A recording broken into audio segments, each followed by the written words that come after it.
Olá, queridos, tudo bem? Estamos aqui mais uma vez para a gente louvar ao Senhor juntos.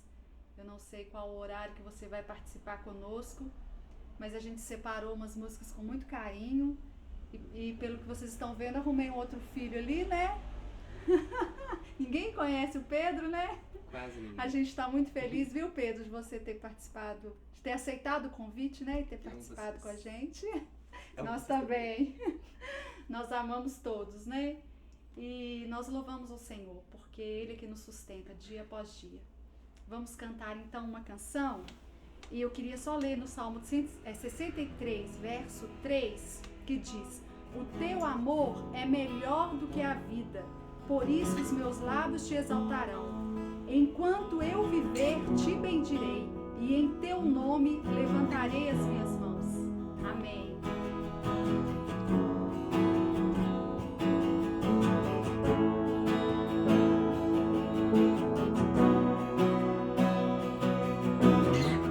Os montes correm para o mar, teu rio de amor. Eu abrirei meu coração, deixando a tua por entrar.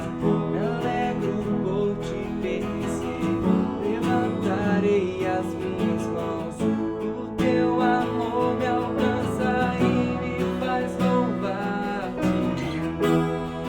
Cantarei teu amor pra sempre. Cantarei teu amor pra sempre. Cantarei teu amor pra sempre.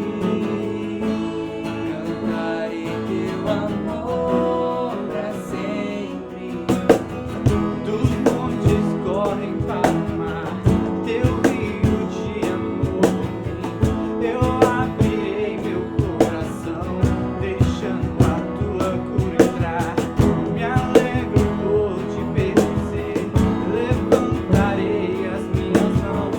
O teu amor me alcança e me faz louvar-te.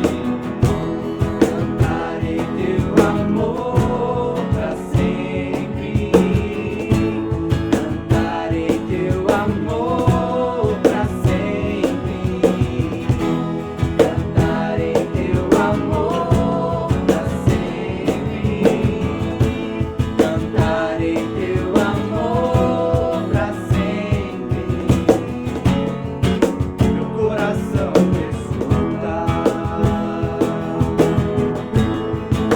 de alegria eu canto. Se o mundo conhecer a gente, ele se encherá com a tua alegria. Cantarei teu amor pra sempre.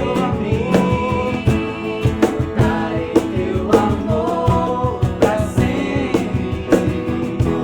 Cantarei teu amor pra sempre. Cantarei teu amor pra sempre. E como as pessoas precisam conhecer esse amor, né? Esse amor que nos cura, que transforma a nossa vida. Que o Senhor possa nos usar para a gente estar falando desse amor. No Salmo 27:1 fala que o Senhor é a nossa luz, é a minha salvação. De quem terei medo? A quem temerei? Nós não precisamos temer, porque o Senhor é a luz que é jogada no nosso caminho. Nós andamos, enxergamos, porque o Senhor está conosco, nos guiando. Amém? Tu és a minha luz, a minha salvação, a ti me renderei. Se ao teu lado estou, seguro em tuas mãos, eu nada temerei.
frente eu irei, pois eu sei que vivo estás e um dia voltarás no céu pra nos buscar, pra sempre reinarás. Aleluia. Aleluia. Glória a Deus.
Tu és aquele que está assentado no trono e governa e reina sobre todos os reinos, sobre toda a terra, sobre todo o universo.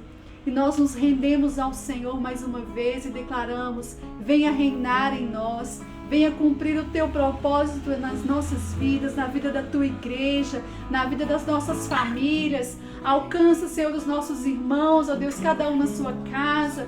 Ó Deus, atende a necessidade de cada um. Ó Deus, que tu possas estar trazendo a vitória, trazendo, Senhor, a graça, Senhor, o mover do Senhor nas famílias dos meus irmãos, nas nossas famílias. Nós nos rendemos a Ti, e Deus, declaramos que nós necessitamos da intervenção, da graça, do mover do Senhor nas nossas vidas, Deus. Nós nos colocamos diante de Ti mais uma vez como corpo, como igreja do Senhor, e Te adoramos e dizemos, Senhor, que sem Ti nada somos e nada podemos fazer. Louvado e engrandecido seja o Teu nome. Amém. Amém. Que Deus abençoe cada um, receba o nosso abraço, que Deus sustente e encha seu coração de alegria e uma ótima semana. Amém. Amém. Boa tarde a todos, um abraço, desejando um bom restante de semana.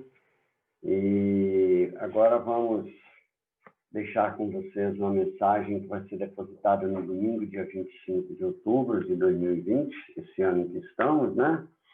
E vamos antes agradecer ao Senhor pela oportunidade, pelo tempo que temos juntos, por esse privilégio de podermos livremente compartilharmos a sua palavra e, de alguma forma, também sermos gratos por tudo aquilo que Ele vem provendo em nossos dias, em nossas vidas, independente aí dessa condição aí de pandemia que estamos vivendo. Muito obrigado, Senhor, pelo Teu cuidado, pelo Teu carinho conosco, pela Tua presença em nossas vidas. Pedimos, Senhor, que essa mensagem, assim como ela falou meu coração e tem falado, que eventualmente ela possa também tocar aqueles que de alguma forma possam decidir ouvi-la, Senhor. E que Teu nome seja sempre glorificado em nossas vidas. Em nome de Jesus, Senhor. Amém. Minhas irmãs, meus irmãos, eu gostaria de hoje compartilhar com vocês um pouquinho sobre o início da vida de Jesus. E por que isso? Porque eu percebo que ali, nos primeiros capítulos de Mateus, que fala mais detalhadamente da vida de Jesus, nós encontramos lições profundas a aprendermos para o nosso dia a dia, para que ele fique mais claro, mais suave, com mais obediência, com mais leveza e com mais entendimento daquilo que Deus tem realizado em nossas vidas, porque aceitamos Jesus como nosso Senhor, como nosso Salvador pessoal. Mas a história começa que os pais de Jesus viviam em Nazaré. Nazaré pertencia à Galileia, que era uma província no estado palestino ali da época, e a profecia bíblica nos fala que Jesus nasceria em Belém, o que de fato aconteceu. E houve uma coincidência que, por ocasião do nascimento de Jesus, houve um decreto do então líder de Roma para que todos os súditos de Roma, todas as pessoas em todas as províncias romanas tinham que comparecer à cidade natal para fazer o censo, para que eles pudessem então saber qual que era a população que tinha sob seu domínio, qual era a expectativa de taxas que ele iria receber dos impostos que podia cobrar, porque tinha uma ideia de quantos eram os homens, quantas as mulheres, a idade aproximada de cada um e as crianças. E assim, então, os políticos sempre tiveram em mente esses aspectos sociais para que eles pudessem, então, fazer as leis dentro da realidade de cada situação. Então, José partiu com Maria de Nazaré e foram para Belém, onde Jesus nasceu. E muitas coisas aconteceram, nós não vamos detalhar agora, mas, enfim, depois de um tempo, Jesus, com seus pais, retornou para Nazaré, na Galileia, e lá ele passou os 30 anos de sua vida tendo uma vida, diríamos assim, normal para o que nós entendemos, ou seja, sem grande engajamento na sociedade, que pelo menos a Bíblia tenha registrado com grande ênfase. Quando dava as épocas festivas de ir a Jerusalém, nós temos todas as evidências que Jesus ia a Jerusalém, depois retornava para Nazaré, na Galileia, onde ali, juntamente com seus irmãos, com toda a sua família, ele exercia atividades regulares. E nós sabemos, por tradição, que carpintaria era uma das atividades exercidas pela família de Jesus. Bom, quando ele completou os 30 anos, ele, cumprindo também as profecias, ele foi para ser batizado para João. João estava já não muito distante da Galileia, mas já em território da Judéia. E ali, João batizava as pessoas no Rio Jordão, e ele batizava e fazia sua pregação fundamentada numa palavra-chave da nossa conversa hoje, que é a palavra arrependimento.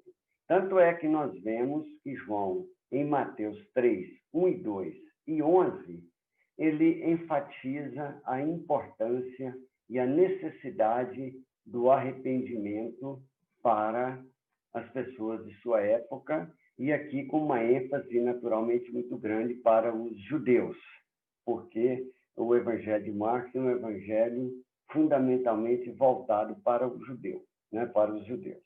E nós vamos ver, então, que diz assim: naqueles dias surgiu João Batista pregando no deserto da Judéia. Ele dizia: arrependam-se, pois o reino dos céus está próximo.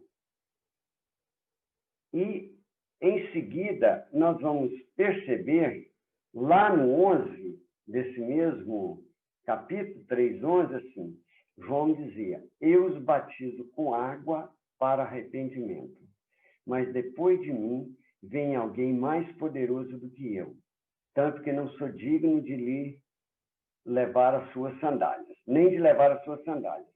Ele os batizará com o Espírito Santo e com fogo. Ele traz a pá em sua mão e limpará a sua eira, juntando seu trigo no celeiro, mas queimará a palha com fogo que nunca se apaga. Então, isso é João Batista falando de Jesus, que enquanto João batizava com água para arrependimento, Jesus traria para nós o Espírito Santo. E assim foi que nós vemos no capítulo 4, a partir do versículo 1, a situação que Jesus deixou a cidade de Nazaré e veio até onde João estava pregando, ensinando e batizando. E veio para ser também batizado por João. E nós vemos no capítulo 4 que diz assim: então Jesus foi levado, no capítulo 3, no 13. Então Jesus veio da Galileia ao Jordão para ser batizado por João. João, porém, tentou impedi-lo, dizendo: eu preciso ser batizado por ti, e tu vens a mim? Respondeu Jesus: deixa assim por enquanto, João. Convém que assim façamos, para cumprir toda a justiça, para cumprir toda a palavra, para cumprir todas as profecias, né? Até então relacionadas com isso. E João concordou.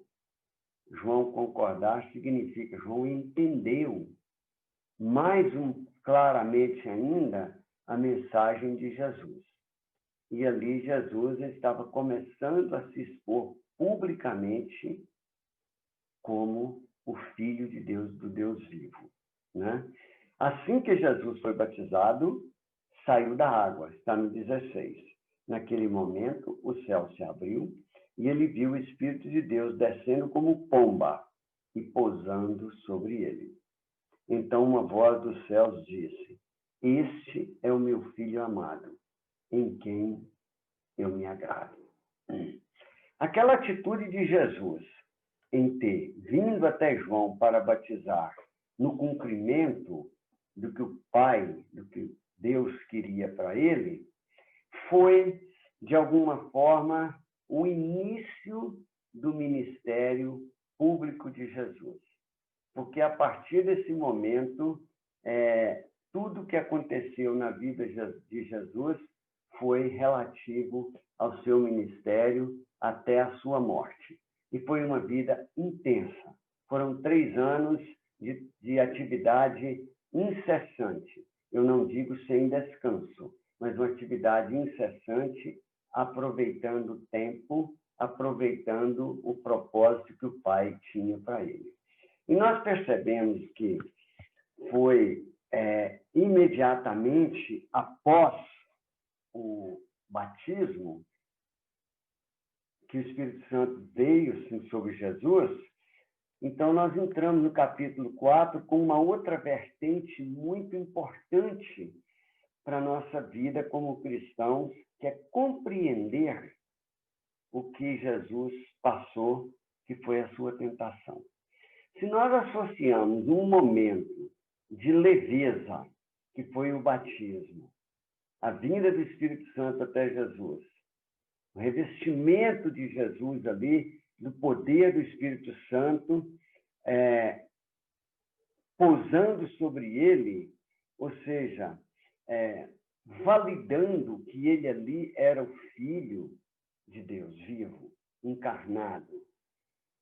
Nós passamos, Mateus nos passa por uma outra circunstância, não tão suave, não tão simples, que foi exatamente da tentação de Jesus.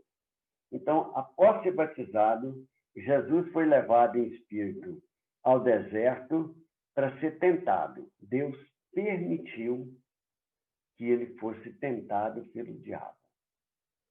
Porque o que poderia ter acontecido com isso? Estava, assim, testando Jesus no sentido de que ele seria um exemplo e um modelo para nós de resistência, de resistir à tentação. E a tentação de Jesus, ela tem 2 características muito interessantes e que se aplicam às nossas vidas hoje. Primeiro, foram as áreas nas quais Jesus foi tentado. E depois, como Jesus reagiu à tentação em todas essas áreas. Vamos ver, a primeira área que Jesus foi tentado, a Bíblia nos diz, se nós lermos o texto de Mateus 4:11 como um todo, não vamos ler porque ele é longo, mas vocês podem depois, se quiserem acompanhar, é só reler isso e ver esse aspecto. Mas a primeira tentação que esse capítulo descreve é a tentação sobre a necessidade imediata da nossa sobrevivência. Ou seja, o diabo ofereceu pão para Jesus. No capítulo 4:3 diz: o tentador aproximou-se dele e disse: se és o Filho de Deus, manda que estas pedras se transformem em pães. Ora, fome que Jesus estava tendo, sede que Jesus estava tendo, naquele ambiente de isolamento. A tentação nossa, assim como foi com Jesus, de nossa necessidade imediata de sobrevivência muito grande, pode nos levar a tomar decisões inadequadas.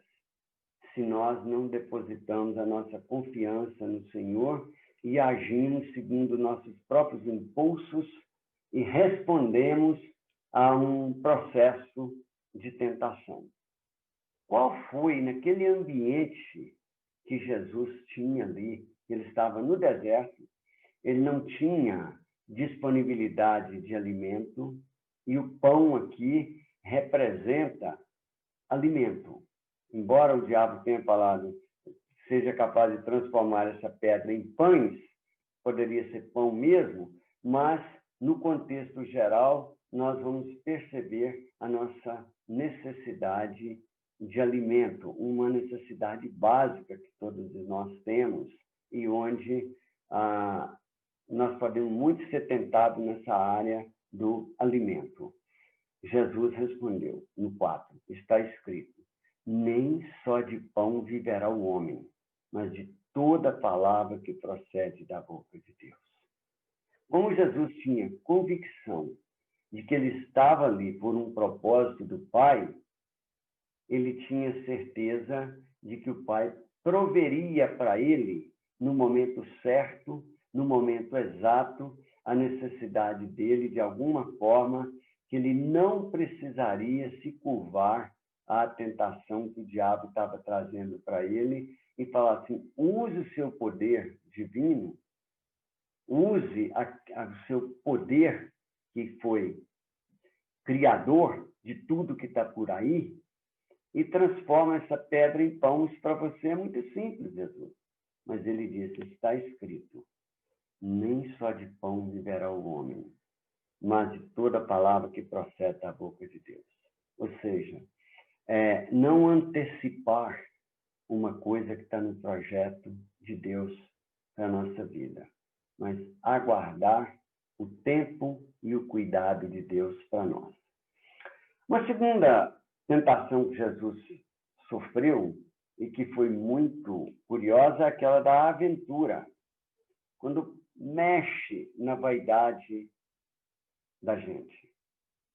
Por quê? Como o diabo não conseguiu convencê-lo no básico, na coisa mais fundamental, mais simples, que é a necessidade de sobrevivência, ele falou assim, eu vou provocá-lo agora na área da vaidade, com a expectativa que Jesus não resistisse.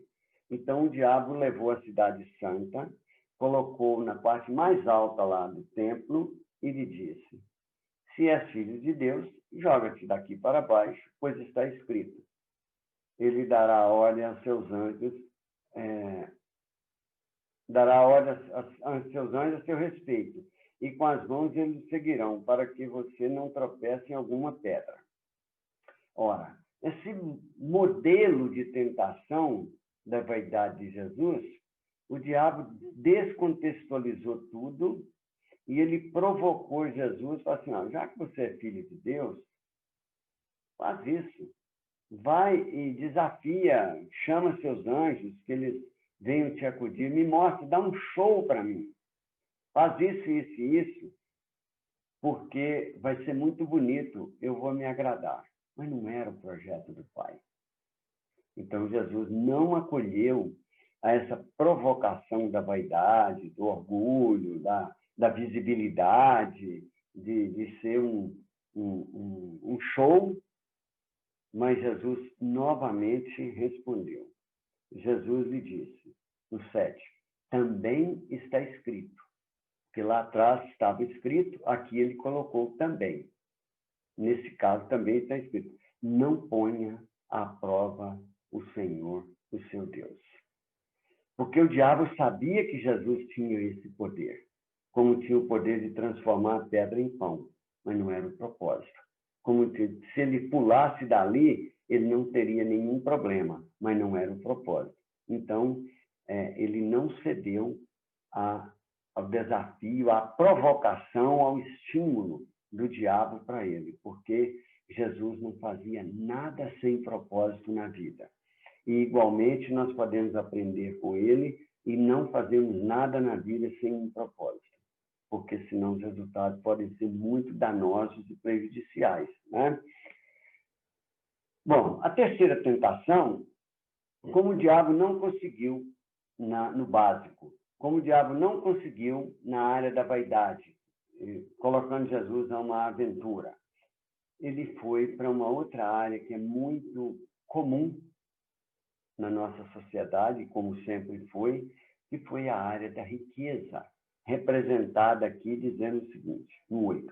Depois o diabo levou um monte muito alto e mostrou-lhe todos os reinos do mundo e o seu esplendor. E lhe disse, tudo isso te darei se te prostrares e me adorares.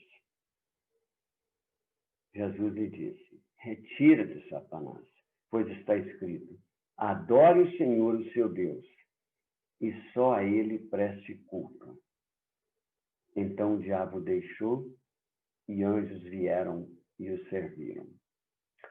Um ponto nessa terceira tentação é que, por o que o diabo ofereceu para Jesus, um conjunto de coisas, né? E pelo menos 3 nós vamos mencionar aqui agora. Ofereceu poder.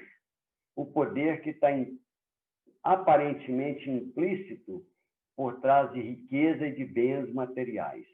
E muitas vezes as pessoas, nós podemos ser tentados, cristãos e não cristãos, podemos ser tentados a imaginar que se acumulamos bens materiais de forma desnecessária e desproporcional, apenas por ganância, por sede de poder, por sede de ter mais e mais e mais, sem um propósito de estar servindo com isso, nós estamos vulneráveis no ambiente das riquezas e vamos sendo fragilizados. Na medida que aumenta a riqueza, fragiliza o lado espiritual, fragiliza o coração facilmente.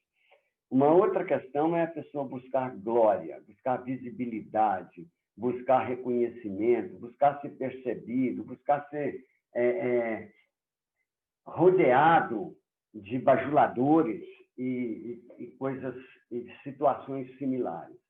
Jesus, então, refutou também esse convite.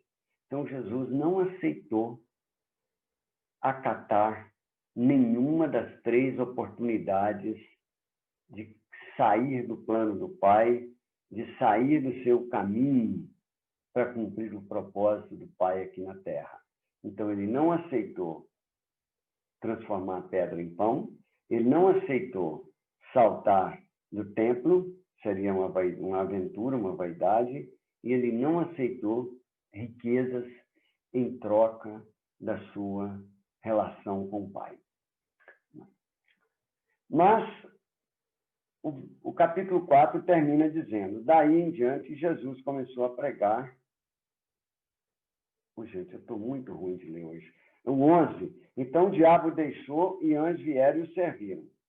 Aí encerra um tempo na visibilidade pública de Jesus e nós iniciamos então o capítulo no versículo 12, que foi no momento que João foi preso. Quando João foi preso, Jesus voltou para Galileia, voltou para sua terra, mas lá ele não ficou, ele passou por lá e de lá ele estabeleceu a sua base de missionária, de atividade missionária, em Cafarnaum, uma cidade não distante dali e bem no norte do mar da Galileia. E ali, cumprindo também as Escrituras, porque as Escrituras já previam, a profecia já previa que Jesus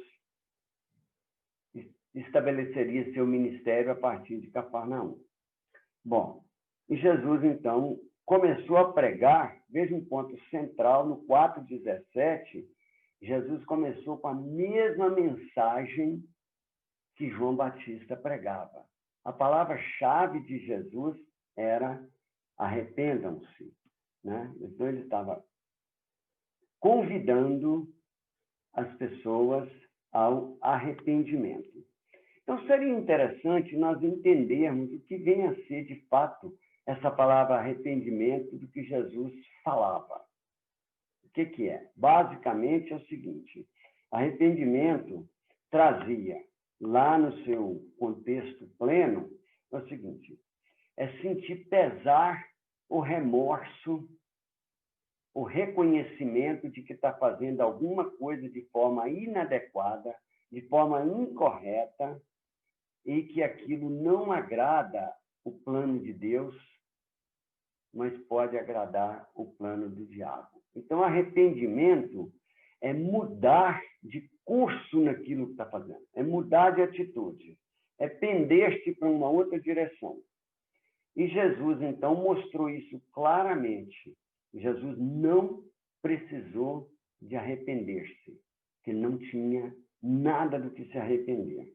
Mas ele deixou um modelo para nós de arrependimento quando ele resistiu à tentação e ele não aceitou a liderança do diabo na vida dele, em nenhuma das 3 circunstâncias que representa qualquer tipo de tentação que nós podemos ter, mas Jesus, com aquele modelo de dizer, está escrito. Então, Jesus disse, olha, nós precisamos ter a palavra como refúgio, está escrito. Nós precisamos ter a palavra do Senhor como proteção, está escrito. Ter a palavra do Senhor como direção e, em consequência, a provisão virá pelo Senhor de alguma forma para nós, se nós nos refugiamos nele, se nós nos protegemos nele e se nós nos direcionamos nele. Com isso, então, Jesus pregou basicamente o arrependimento nesse contexto. Deixe de fazer o que você está fazendo e passe a fazer isso que eu estou te orientando. Mude o curso da sua vida. Analise-se, avalie-se, pense, examine-se e veja aquilo que precisa ser mudado, alterado em sua vida. Bom, então Jesus não serviu ao diabo quando tentado, manteve-se firme na direção do Pai, iniciando então o seu ministério. Agora, nós vamos perceber que Jesus fez 3 coisas no início do ministério dele. E de uma maneira simples, funcional, básica, nós podemos aplicar em nossas vidas também, de alguma forma, esse ensinamento de Jesus. Qual a primeira coisa que Jesus fez? Ele iniciou o seu ministério no momento apropriado no plano do Pai. Ora, isso parece muito distante, mas não. Deus não é um Deus de precipitações. Deus não é um Deus de descuido. Deus é um Deus de cuidado. E uma vez um projeto é estabelecido, esse projeto é cumprido. E Deus cumpriu e tem cumprido todos os seus planos. Por isso que as coisas de Deus acontecem na hora certa, no momento apropriado, no plano que Ele tem. E muitas vezes nós queremos alterar o plano de Deus em muitas situações, ou em caráter individual, ou em outros aspectos, mas nós não damos conta disso. Não é o propósito do Pai para isso. Outra coisa, Jesus começou o ministério dele no lugar apropriado. Por alguma razão, Deus orientou a ele, saia de Nazaré e vá para Cafarnaum. É uma cidade mais próxima, mas lá em Cafarnaum, Jesus teria condições de iniciar melhor o seu ministério no plano do Pai. E muitas vezes nós temos que ver se o que eu estou fazendo pode estar correto, mas às vezes não está no local e hora apropriados. Também precisamos analisar isso, analisar a nossa vida diante de Deus nesse contexto, né? Porque muitas vezes nós antecipamos ou postergamos aquilo que é o propósito de Deus para nós. E, por último, o cerne da mensagem de Jesus, que era o arrependimento. Toda a mensagem de Jesus, da salvação, da boa nova que ele pregou, ela é voltada para nós nos arrependermos daquilo que a gente faz que não agrada a Deus e voltarmos a fazer aquilo que o agrada, né? E é interessante, então, que nós vimos que Jesus primeiro teve publicamente o seu batismo, depois ele começou o seu ensino. Onde Jesus começou o seu ensino, então? Começou o ensino nas sinagogas. O que eram sinagogas?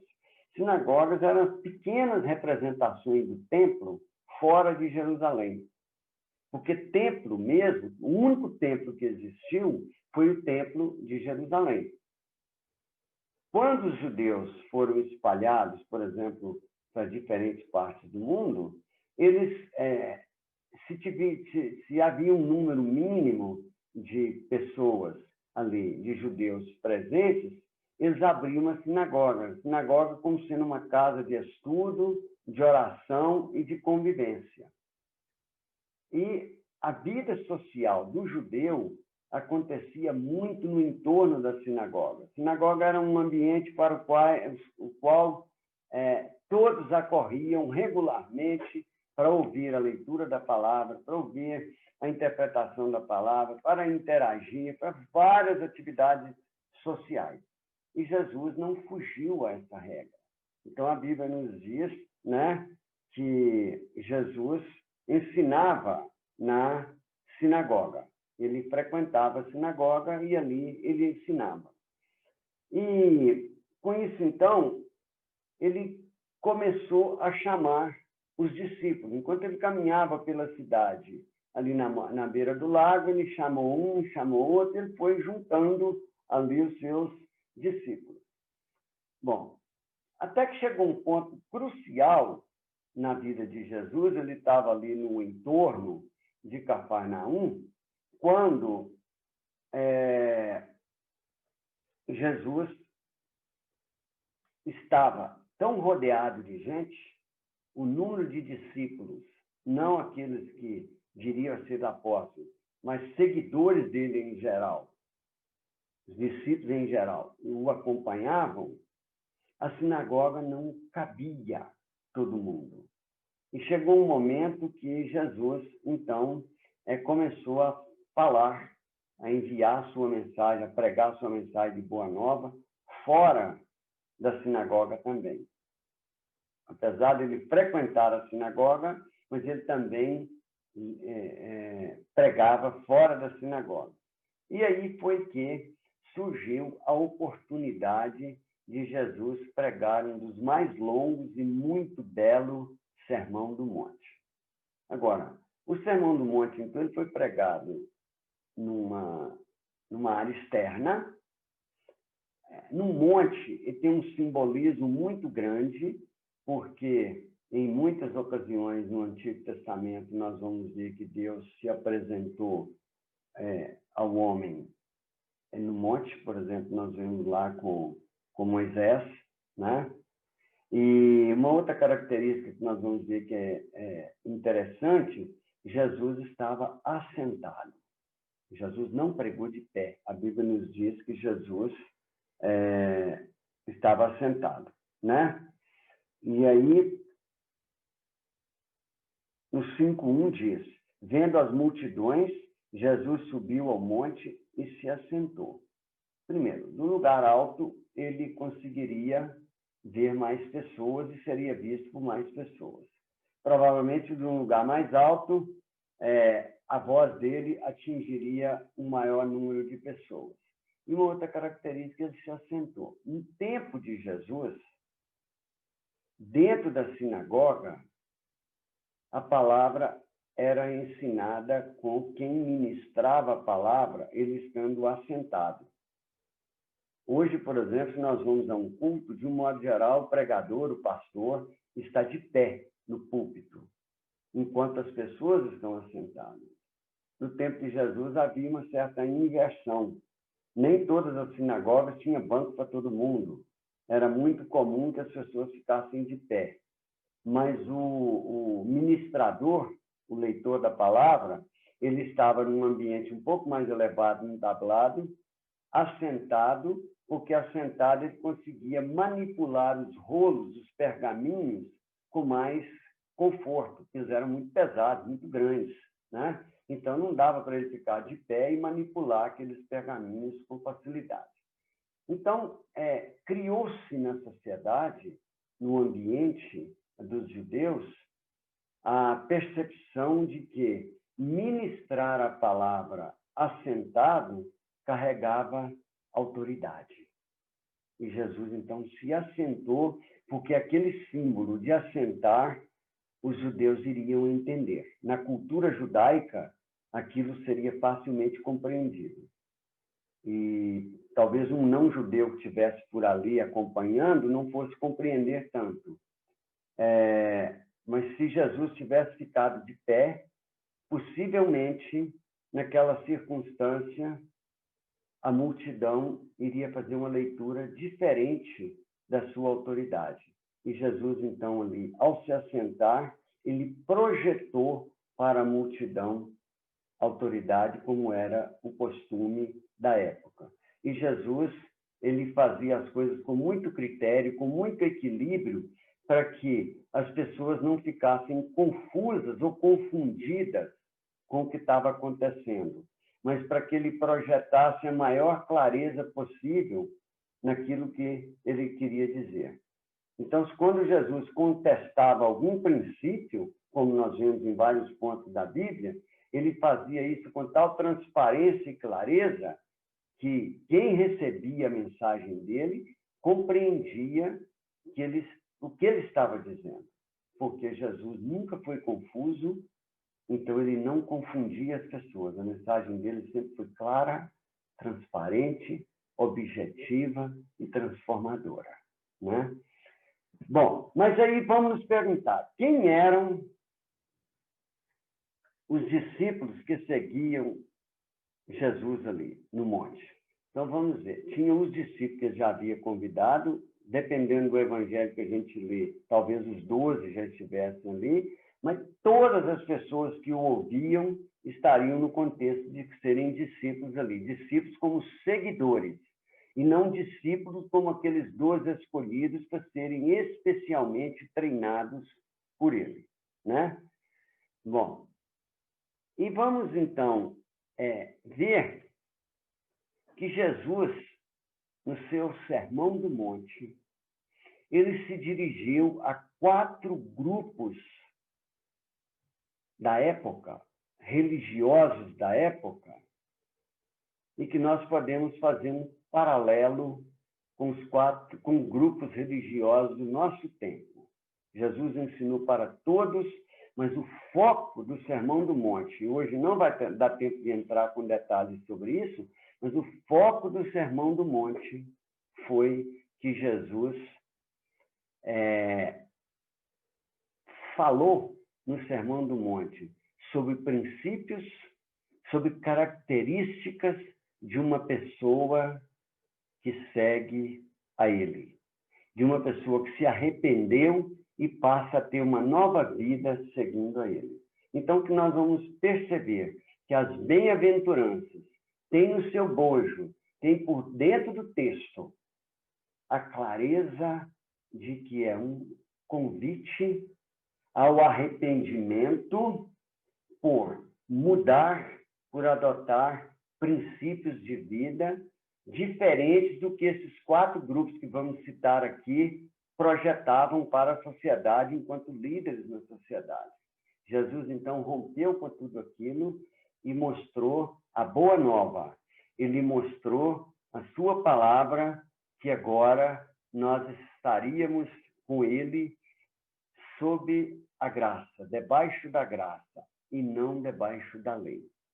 E uma leitura, uma avaliação mais detalhada do Sermão do Monte nos leva para isso. Eu vou deixar para a próxima vez, porque o tempo não possibilita isso agora, mas vou dizer os 4 grupos, e cada um de nós pode se avaliar em que grupo, mais ou menos, a gente vive o nosso dia a dia, né? Mesmo como cristão, nós somos tentados a praticar coisas que esse grupo praticava. E foi o que Jesus condenou e orientou para que fizessem diferente. Orientou dizendo, arrependam-se e façam diferente do que vocês estão fazendo. Então, quem eram os 4 grupos para o qual Jesus particularmente se dirigiu para que se arrependesse? E esses grupos estavam representados na multidão que o ouviu no Sermão do Monte. Primeiro eram os fariseus. Os fariseus eram o grupo legalista da sua época, aqueles cumpridores da lei no detalhe, mas que recusavam ouvir claramente a palavra, não tinham sensibilidade para a palavra, para ver aquilo que ela falava sobre o Messias. Então, eles perderam a oportunidade de compreender que Jesus era o Messias. Eles negavam isso por serem legalistas, a maneira que eles interpretavam a lei e viviam a sua espiritualidade. O outro grupo era os saduceus, que era um grupo de judeus muito voltados para o poder, para a política, para o exterior, para a influência social, né? Ocupando, que é a ocupação de posições-chave na sociedade, no governo, na governança. Então, seria um caminho. Também eles eram tão obcecados com isso que eles perderam a percepção de que o Messias havia chegado. Jesus falou para eles também pelo arrependimento. O outro grupo é o grupo dos zelotes, que é um grupo radical, pouco sensível para conversa, para ouvir, para analisar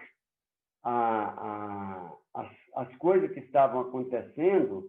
Eles eram tão cientes e tão zelosos daquilo que eles acreditavam que eles tinham muito pouco ouvido para outras pessoas que queriam conversar com eles. Então, eles eram intempestivos, né? Eles eram, assim, de estupim curto e socialmente radicais. E o outro grupo, que é o oposto, que são os essênios, que seria o grupo que era dado à contemplação, ao isolamento, ao afastamento de qualquer vida social e de qualquer individualidade. Tanto que os essênios achavam que eles se bastavam, que eles poderiam formar uma comunidade que não precisava ter convívio com ninguém, e foi talvez o embrião do que nós conhecemos hoje como os monastérios modernos, né? Desde a Idade Média, né? Com isso, então, nós vamos perceber que no Sermão do Monte, quando Jesus falou das bem-aventuranças, era um convite àquele grupo, aquelas pessoas ali presentes, para o arrependimento, para mudar os seus princípios de vida e adotar os princípios presentes nas bem-aventuranças. Então, eu vou convidá-los para que leiam esse capítulo 3 e 4 para fazer um aquecimento nisso. Depois leia o capítulo 5, pelo menos de 1 a 11, para ver sobre as bem-aventuranças, e oportunamente nós vamos falar sobre isso. Meu desejo é que Deus abençoe a cada um, né? Não daria tempo para nós elaborarmos aqui sobre as bem-aventuranças hoje, mas um tempo virá e, com certeza, ao ler isso com carinho, com cuidado, com apreço pela palavra, o Espírito Santo também vai dar muita direção, vai revelar para que nossos princípios possam ser mudados e que a gente deixe de viver com o olhar do fariseu, ou com o olhar do saduceu, ou com o olhar do zelote, ou com o olhar do essênio, e passe a ver as coisas com um olhar verdadeiramente cristão, que é o entendimento de que nós vivemos sob a graça, que nós precisamos desenvolver em nós o senso de justiça e de amor que nasce do coração do Pai, que nasce do coração de Jesus e que nos é sensibilizado pelo Espírito Santo. Que o Senhor abençoe a cada um e tenha um bom e querido restante de dia. Um abraço.